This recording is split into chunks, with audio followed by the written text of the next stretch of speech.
Kavafis is one of the most known Greek poets. He's widely considered as one of the most significant poets of the 20th century. He was born in 1863 in Alexandria of Egypt, and this city was always his inspiration. Kavafis was a Greek of the diaspora. His parents were from Constantinople, today's Istanbul. He was raised for a time in Liverpool and London. Then he was back to Constantinople, and after that he was in Alexandria until he died in 1933. He was very passionate about history, and he loved to study about ancient civilizations. Many of his poems have historical settings and characters, and particularly those from the Greek diaspora in Alexandria. The poet himself divided his own work into categories in historical poems, philosophical, and sensual poems. He is particularly known for the unique use of language, myth, and irony. In this poem that we are going to analyze, one of the main character, let's say, is Marcus Antonius. He was a Roman politician and general. He was one of the most powerful of his times. He was closely connected to Julius Caesar until the assassination of Caesar, 44 BC. Immediately after that, he joined forces with Octavian and Lepidus to create the Second Triumvirate. And in the summer of 41 BC, he met for the first time Cleopatra, and she was about to change the whole of his life and his politics. 10 years later, when things had started to narrow in the fight against Rome, he was defeated by Octavian at the naval battle of Actium, and then he withdrew with Cleopatra back to Alexandria. There, a year later, they committed suicide, one after the other, just before falling into the hands of Octavian. Antonius, he identified himself with the Greek god Dionysus, and this is not by chance that he did that. He had we should mention here, for that it will aid us in the following analysis, that Dionysus was chosen by Kavafis and Marcus Antonius because the worship of this particular god included dance, singing, food and wine, music, and love. By experiencing all this, and not avoiding them on the physical field, those who worship Dionysus would reach ultimately the essence of all these things, and in this way, deification would be achieved. And this is an extract from the work Antonius of Plutarch. He actually had a whole work about the life of Antonius. And it says particularly about the night that we are going to read about in the poem.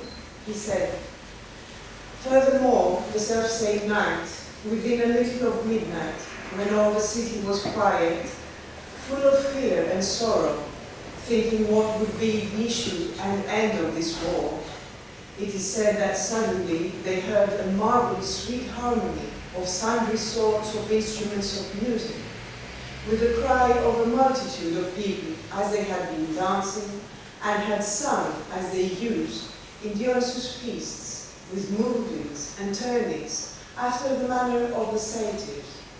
And it seemed that this dance went through the city unto the gate that opened to the enemies, and that all the troop that made this noise they heard went out of the city at the gate. Now such as in reason sought the depth of the interpretation of this wonder, thought that it was the god unto whom Antonius bare singular devotion to counterfeit and resemble him, that did forsake him." And now we should proceed to the analysis of this particular poem. Well, this is the first poem, The God Forsakes Antony.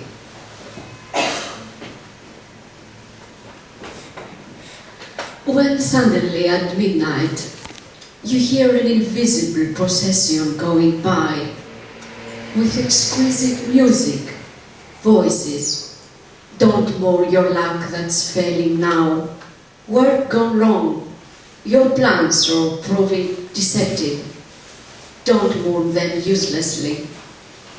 As long prepared and graced with courage, say goodbye to her, to Alexandria that is living. Above all, don't fool yourself. Don't say it was a dream, your ears deceived you. Don't degrade yourself with empty hopes like these. As one long prepared and graced with courage, as is right for you who were given this kind of city, go firmly to the window and listen with deep emotion, but not with the whining, the pleas of a coward. Listen, your final delectation, to the voices, to the exquisite music of that strange procession, and say goodbye to her, to the Alexandria you are losing. This is a great poem. And as we said before, it is a real story, and it is written for the moment that Antonius, realized his end. But we start the analysis of the first level, that we say it is an analysis on the person. Who is Antony? The historical person we mentioned before. Who is God here? God is Dionysus. And Alexandria, that is living, that you are losing. Alexandria is this famous city in the land of Pharaoh.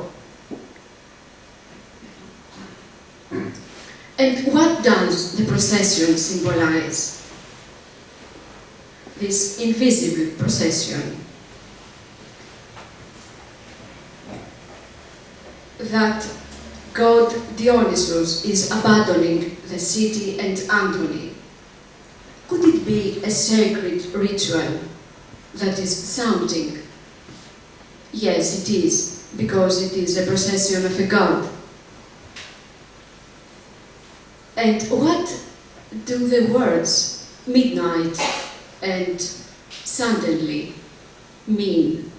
They mean that we have a great change.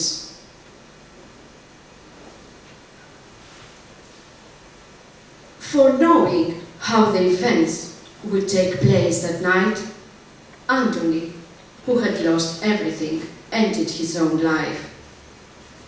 Therefore, the invisible troop, going by like a procession, calls upon him to be conscious, to accept it, to withdraw. And the poet advises Antony not to mourn for his works that went wrong, his plans, and his luck that is failing.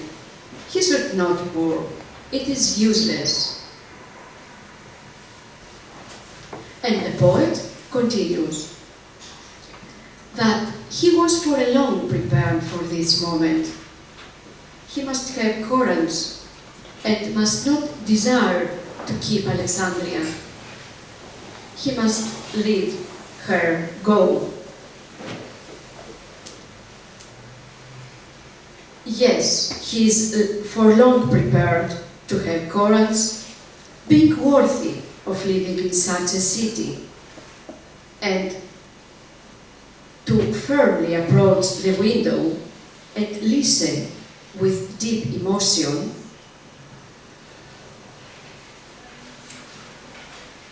the procession, as his final delectation to the sound, to the music, to the instruments, that this is Alexandria he is losing. But what does Antony symbolize?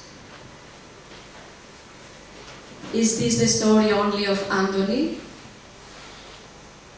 It is not, is it?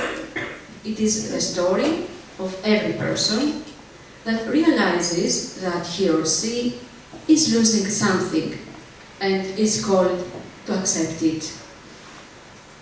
This doesn't necessarily means that this is the loss of one's life.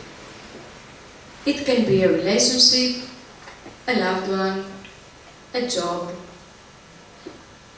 fortune, the elections, we have elections in Greece.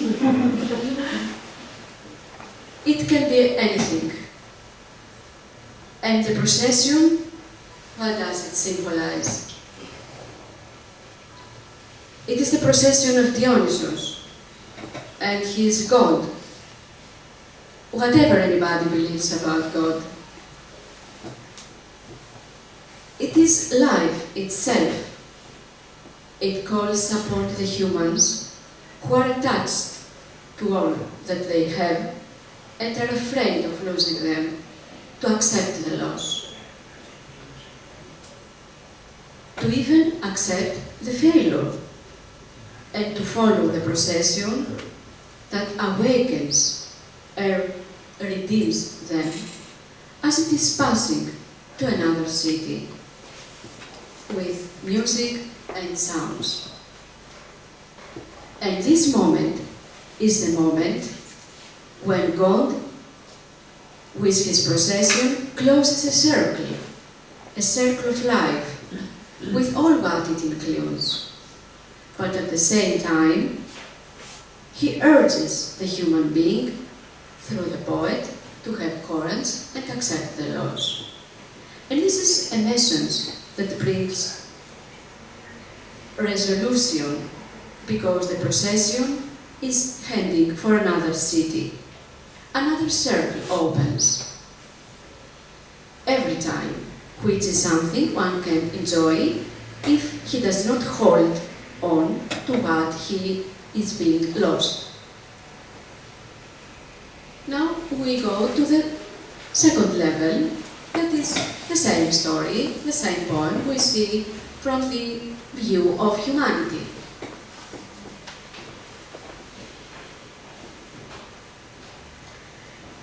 All people have learned to function in the same way, to get attached to what they have and be afraid of losing them.